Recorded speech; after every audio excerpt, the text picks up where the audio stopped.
আসসালামু আলাইকুম, কি অবস্থা সবার? আজকে আমরা একটা খুব সুন্দর ফোন নাম্বার শিখবো, যে ফোন নাম্বারটা মুখস্থ করলে আপনি 7 জনের সাথে যোগাযোগ করতে পারবেন। সেই 7 জন ছেলে নামে সেটা আমরা জানবো না।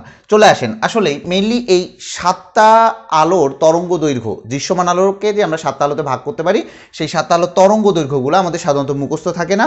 সেই মুখস্থ থাকার একটা ট্রিক্স বলে দিচ্ছি। চলে আসেন, সেই মোবাইল নাম্বারটা হচ্ছে 01744, জোড়ায় জোড়ায় মনে রাখবেন, জোড়ায় জোড়ায় মনে রাখবেন 442650751557। এই মোবাইল নাম্বারটা যদি মনে রাখেন এবং আপনি শুধুমাত্র মনে রাখবেন বেগুনি আলোর তরঙ্গ দৈর্ঘ্য আর হচ্ছে লাল আলোর তরঙ্গ দৈর্ঘ্য, ঠিক আছে? 380 থেকে 780 ন্যানোমিটার, এইটুকু মনে রাখেন। চলে আসেন, যদি দেখেন 380-র সাথে যদি 44 যোগ করেন তাহলে পাবেন হচ্ছে 424। 44 গেল 26, তার মানে 424-এর সাথে 26 যোগ করলে আসবে 450।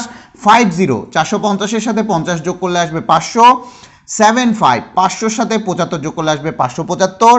575-এর সাথে 15 যোগ করলে আসবে 590। 590-এর সাথে আপনার 57 যোগ করলে আসবে হচ্ছে 647। পরেরটা কি 647 থেকে 780। 780 এত মুখস্থ করতে লাগবে না। ধন্যবাদ সবাইকে।